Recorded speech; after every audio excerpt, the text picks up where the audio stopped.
이번에는 스튜디오에서 전문가와 직접 이번 미국 대선 분석해 보겠습니다. 네, 이 시간 김영준 국방대 안전보장대학원 교수 나오셨습니다. 어서 오세요. 어서 오십시오. 안녕하세요. 네. 자, 기나긴 싸움 끝에 결국 조 바이든 대통령 당선인이 승리를 거머쥐었습니다. 먼저 이번 대선 좀 어떻게 지켜보셨습니까?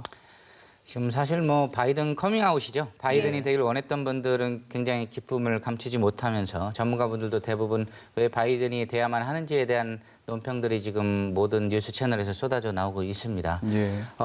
우리가 지금 와서 축제를 분위기를 즐기는 건 좋지만 트럼프가 이렇게까지 선전을 했었냐에 대한 주목은 거의 없는 것 같아요. 트럼프가 지금 여론조사만 봤으면 10% 이상 완패를 했었어야 되거든요. 예. 근데 이 정도까지 표를 얻고 지금 사실 하원, 상원도 사실 민주당이 압승을 할 거라는 예상과 다르게 가고 있습니다. 우리가 지금 선거가 끝나면 모든 게 바이든 시대가 펼쳐질 것처럼 지금은 괜찮아요. 언론에서 여러 가지 보도가 되고 있지만 1억 5천만 명은 여전히 바이든이 하는 모든 거를 딴지를 걸고 앞으로 4년간 식물 정부로 만들려고 노력을 할 겁니다. 그리고 공화당은 지금 트럼프의 정당으로 바뀌어버렸어요.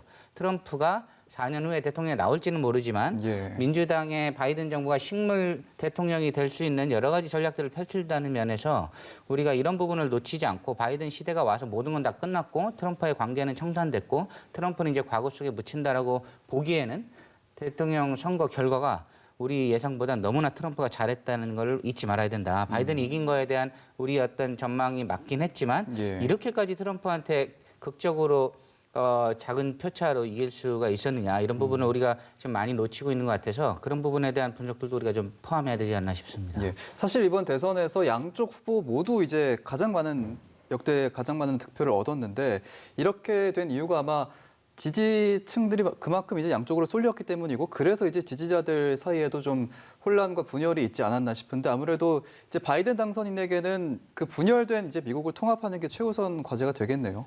그렇죠. 저희가 남북전쟁 기억하지만 링컨의 남북전쟁 이후에 어떤 미국을 기억하실 정도로 지금 우리는 사실 진보 보수가 싸워도 총을 쏴서 죽이진 않잖아요. 광화문하고 서초동에 서로 총질을 하진 않는단 말이죠. 예. 욕을 할 뿐이죠. 술집에서.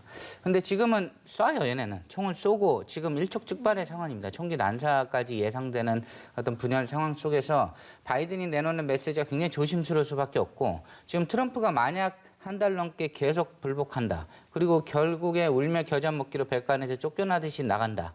그리고 1년 내내 우리는 바이든을 인정하지 못한다고 미국에서 소위 말해서 선거 난동을 부리는 상황이 오게 되면 우리가 지금 생각하듯이 바이든의 시대가 모든 미국을 평정하는 거가 아닐 수도 있다는 거죠.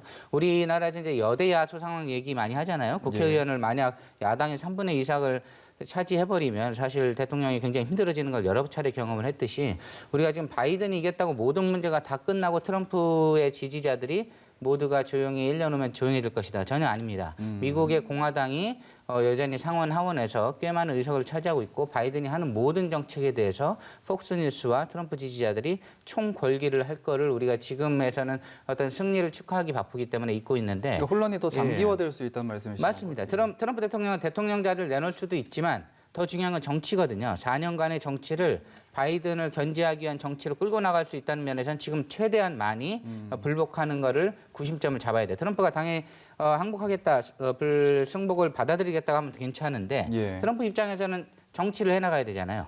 그러면은 공화당을 결집해가지고 바이든을 식물 대통령을 만들면서 딜을 할 수도 있습니다. 트럼프 지금 굉장히 많은 소송이 걸렸죠. 예. 이런 것들을 모조리 조용히 받아들일 것인가 아니면 이런 규합의 새를 갖고 또 다른 정치 지도, 소위 야당 대표로서 굉장히 많은 권력을 행사하려 들 것인가 이런 부분들을 제가 지금 놓치고 있는데 승리를 축하하는 건 좋은데 예. 미국은 승리가 끝났다고 끝나는 게 아니고 조 바이든 1억 5천만 명의 어떤 미국인들을 달래야 하는 더 많은 어려움이 나왔어요. 그래서 미국의 많은 분석가들이 예. 어떻게 보면 최악의 선거 결과가 나왔다. 아하. 왜? 의회를 장악하지 못한 대통령이 4년간 아무것도 못 해보고 공화당한테 다시 대권을 넘겨야 되는 공화당의 총공세를 버텨야 되는 식물 대통령으로 전락할 수 있다. 이런 점을 우리가 반드시 놓치지 말고 이런 1억 5천만 명과 공화당까지 포괄하는 우리 한국의 어떤 전략들을 같이 세워야 됩니다. 바이든이 압승을 했으면 괜찮아요. 예. 지금 압승하지 예. 못한 걸 우리가 잠시 놓치고 있는데 역전을 했다는 기쁨에 도취한 건 좋으나 공화당과 트럼프를 지지한 1억 5천만 명은 여전히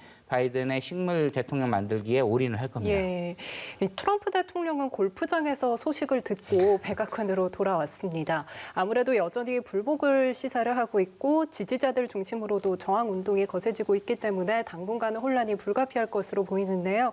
앞으로 과연 어떤 방향으로 나아가게 될지 그리고 무난한 정권의 인수인계가 가능할지도 이 부분도 우려스러운 부분인데 과연 어떤 방향으로 그럼 앞으로 가능성 어떤 방향으로 나아갈까요?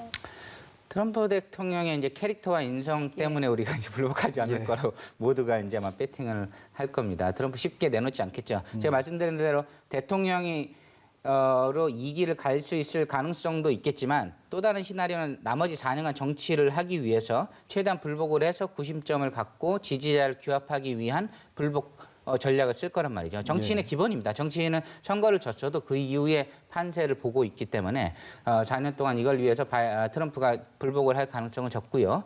쿨하게 이제 승복을 받아들인다고 하더라도 바로 취임식 이후부터는 다시 이제 트럼프의 총 공세가 시작될 수 있는 것도 우리가 쉽게 예상할 수 있는데요. 지금 여러 가지 뭐 법안 소송들도 걸리고 12월 8일 날 이제 선거인단 투표 전까지 결론이 나지 않으면 하원 투표로 갈 수도 있다. 이게 트럼프의 이제 단기 전략일 거고 중장기 전략은 이런 규합세를 갖고 4년간 바이든을 뒤흔들 정치 권력의 어떤 중심으로서 야당을 통합을 했기 때문에 지금 선거 가장 역대 많은 표를 받은 게 바이든, 2위가 오바마죠, 3위가 누구죠? 트럼프예요. 예. 트럼프 표가 이렇게 늘어날 줄 아무도 몰랐어요. 트럼프 우리 여론조사 보면 트럼프는 이제 끝난 걸로 알았는데 표가 늘어났단 말이죠. 이런 것도 우리가 어떻게 해석해야 될까요? 트럼프를 지지하는 사람들이 굉장히 많은 욕을 감수하고 자기를 숨기면서 표를 몰래 찍었는데 그 사람들이 엄청나게 늘어났단 말이죠.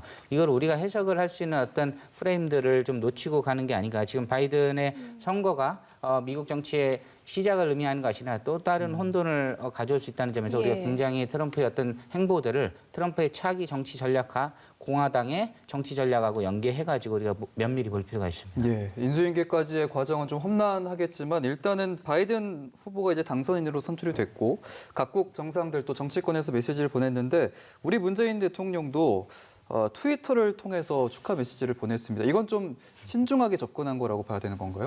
예, 그렇죠. 저희가 이제 청와대에 있다고 생각을 해보세요. 어떤 걸로 하는 게 제일 좋은가? 공식적인 루트가 제일 좋죠. 근데 지금 선거가 일단 아직은 끝나지 않았고 SNS 정도 남보다 늦게 축하하면 또 안 되잖아요. 이런 외교에 일단 레이싱이 있습니다. 그렇기 때문에 상대적으로 가벼운 SNS를 활용해서 같이 갑시다라고 하는 한미동맹의 구호를 가볍게 터치한 걸로 볼 수 있는데 아마 이제 공화당과 이런 것들을 염두해 두지 않을 수가 없겠죠. 그렇기 때문에 대통령 입장에서는 이 정도 메시지가 시기의 적절성과 어떤 사안의 무게성을 고려할 때 적절한 축하 메시지가 아니었나 그렇게 보고 있습니다. 예, 앞으로 이제 외교 일정도 쭉 이어질 텐데 바이든 당선인이 이제 대통령으로 당선이 되면 우리나라에게 이제 특히 한미 분담금 문제에서 좀 많이 탈출구가 될 것이다라는 전망이 좀 많았거든요. 이 부분은 혹시 동의하십니까? 그렇죠. 트럼프 대통령은 거의 사업가였잖아요. 예. 그렇죠? 이거 어떻게 상대하기 굉장히 어려웠잖아요. 그렇죠. 나온 방위비 분담금 대표도 나는 권한이 없다고 뒤에서 얘기를 할 정도로 트럼프 대통령은 이걸 정치적인 어떤 메시지로 굉장히 잘 관리했거든요. 지금 바이든은 이제 그 정도의 민주당은 아니죠. 민주당의 전통은 동맹들하고 굉장히 유화롭게.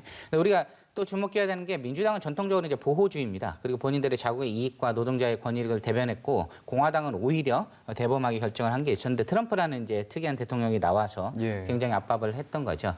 민주당 굉장히 세련된 방식으로 여러 가지 미국 내 여건들을 대변을 해서 우리한테는 상대적으로 좀 나이스한 젠틀한 면이 있지만 중요한 건 또 이거예요. 트럼프가 4년 동안 미국 내 민심을 많이 바꾸는 게 있죠. 바이든한테는 중국한테 일자리를 다 갖다 줄 후보라고 비난을 했고 외국한테 돈을 퍼주면서 미국인 노동자를 버렸다는 이미지를 계속 선거 내내 공격을 했습니다. 그럼 바이든이 딱 됐어요. 그런데 압도적이지 않아요. 그런데 그 메시지는 여전히 살아서 미국 사회에서 작동을 하고 폭스뉴스에서는 계속 바이든을 비난할 거거든요. 그럼 바이든이 과연 오바마 때 정도로 돌아갈 수 있느냐? 그렇지 않죠. 트럼프가 바꾼 4년의 미국 사회 속에서 본인이 할 수 있는 선택지는 굉장히 이전보다 제약이 됩니다. 그래서 트럼프를 지지했던 1억 5천만 명이 수긍할 정도의 어떤 방위비 분담금 협상이라든가 여러 가지 외국과의 관계, 외국한테 다 퍼주지 않는 어떤 오바마 때 비난했던 착한 아버지가 아니라 나쁜 아버지 상으로서의 어떤 미국을 원하는 트럼프 대통령 지지자들을 무시할 수가 없기 때문에 우리가 지금 트럼프가 끝났기 때문에 모든 게 다 끝났고 이제 평화와 행복의 시대가 온다는 어떤 지금의 어떤 예. 분위기는 예. 즐겨도 좋지만 당장 내일부터는 저희가 굉장히 냉정하게 좀 가야 된다. 그렇겠네요. 트럼프가 미국 사회를 송두리째 바꿔놨기 때문에 예. 바이든이 돼도 대중 견제는 바뀌지 않을 것이고 그리고 외국에 수많은 돈을 퍼줘서 잘 사는 나라를 지켜줬다는 트럼프의 메시지는 여전히 1억 5천만 명을 통해서 4년 내내 바이든을 공격을 할 겁니다. 예. 그럴 때 바이든이 이걸 눈치를 볼 수밖에 없는 구조라는 면에서 우리가 바이든이 오면은 천사가 왔다는 듯이 행복해할 게 아니라 그 상황이 바뀐 것들을 우리가 면밀히 주시하면서 트럼프 지지자를 고려해야 되는 폭스뉴스 방송한테 대응을 해야 되는 바이든의 외교 정책을 우리가 면밀하게 좀 공감을 갖고 준비할 필요가 있습니다. 예. 예, 우리나라뿐만 아니라 다른 세계 각국들도 이 바이든 시대를 대비한 새로운 외교 전략 짜기에 분주할 텐데요.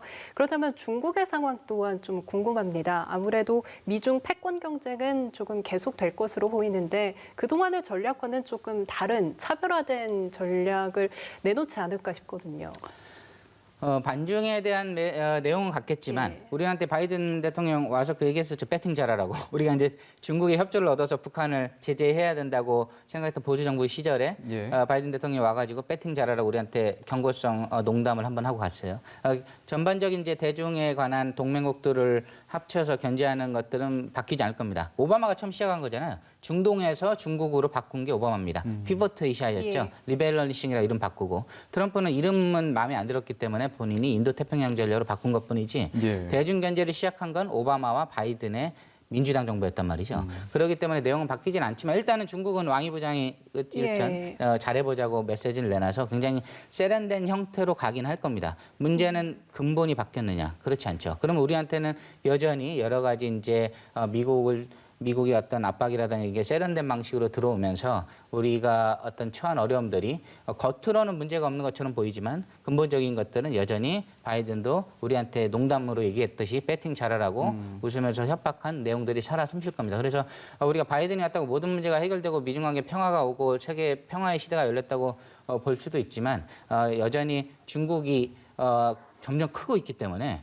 바이든의 미국과 트럼프 지지자 1억 5천만 명을 고려한 바이든의 외교 정책은 크게 바뀔 게 없다. 예. 그렇기 때문에 우리도 그 안에서 어떻게 하면 북한 문제를 풀고 어떻게 하면 한미동맹을 지켜나가면서 미중 갈등을 줄이기 위한 노력을 할 수 있을 것인가 굉장히 예. 지금부터 더 조심해야 됩니다. 예. 예. 마지막으로 한반도 평화 프로세스에 미칠 영향을 좀 여쭤보고 싶은데 이제 바이든 당선인도 트럼프 대통령의 방식은 아니겠지만 어느 정도 성과는 내고 싶어 할 것 같거든요. 좀 어떻게 보십니까? 짧게 좀 정리를 부탁드리겠습니다. 예, 짧게 말씀드리면 민주당은 계속 트럼프 비난했죠. 정치 예. 쇼 하지 말라고, 사진 찍지 말라고. 그래서 바람업 방식으로 가는 거는 100% 다 예측되는 바인데 예. 우리가 그러면 어떻게 하면 창의적이고 단계적인 방식으로 바이든의 어떤 그 핵공학 전문가들하고 비핵화 전문가들하고 갈 것인가. 지금 여러 가지 정부에서 준비를 하고 있는 걸로 알고 있고요. 그런 것들을 대비한 미국의 어떤 비핵화 전문가들하고 바텀업 방식의 이란 방식 복원할 거잖아요. JCPOA. 예. JCPOA를 자세히 분석하면은 단계별로 현실적인 이란의 어떤 입장을 고려한 방식입니다. 그런 것들이 잘 적용될 수 있게 우리가 노력을 해야 되는데 이 민주당의 어떤 그 교조주의적 경향이 있어요. 인권 탄압하는 악마 국가랑 손을 잡으면 안 된다는 사만다 파워라든가 이런 인권 중시의 학파들이 있거든요. 예. 이런 쪽이 기선을 1월까지 잡아버리면 사실 악마인 북한과는 손을 잡을 필요가 없죠. 급하게 할 필요가 없는 것이죠. 예. 부담을 안고. 그렇기 때문에 바이든이 1월까지 어떤 기조로 갈지 우리가 굉장히 그런 것들을 공공외교 차원에서 물밑접촉을 잘 해서 예. 이란식 방식을 북한에 적용할 수 있도록 우리가 노력을 해야 되고 만약 1월까지 북한은 악마기 때문에 인권 탄압하는 독재자랑 손을 잡을 수 없다. 원비어 가족하고 바이든이 회동을 하면서 인권 결의안을 다시 내고 제재를 강화하고 이런 식으로 간다. 그럼 우리는 남은 4년이 굉장히 힘들어질 수 있다. 그런 생각도 해봅니다. 예, 알겠습니다. 오늘 말씀 여기까지 듣겠습니다. 지금까지 김영준 국방대 안전보장대학원 교수였습니다. 고맙습니다. 고맙습니다. 감사합니다.